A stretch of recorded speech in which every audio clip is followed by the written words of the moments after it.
And after a time his master's wife cast her eyes on Joseph and said, "Lie with me." But he refused and said to his master's wife, "Behold, because of me my master has no concern about anything in the house, and he has put everything that he has in my charge. He is not greater in this house than I am, nor has he kept back anything from me except yourself, because you are his wife. How then can I do this great wickedness and sin against God?" And as she spoke to Joseph day after day, he would not listen to her, to lie beside her or to be with her. But one day when he went into the house to do his work, and none of the men of the house was there in the house, she caught him by his garment, saying, "Lie with me." But he left his garment in her hand, and fled, and got out of the house. As soon as he saw that he had left his garment in her hand, and had fled out of the house, she called to the men of her household, and said to them, "See, he has brought among us a Hebrew to laugh at us.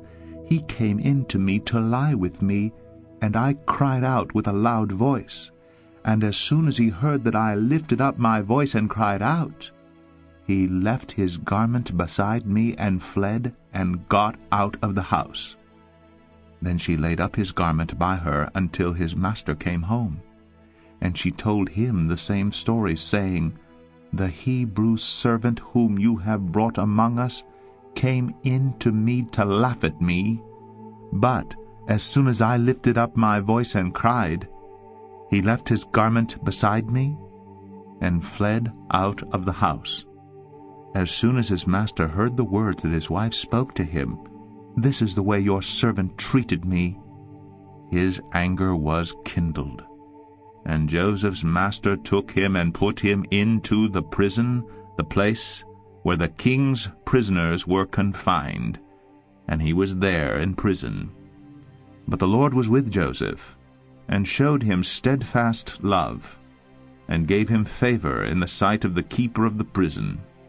And the keeper of the prison put Joseph in charge of all the prisoners who were in the prison. Whatever was done there, he was the one who did it.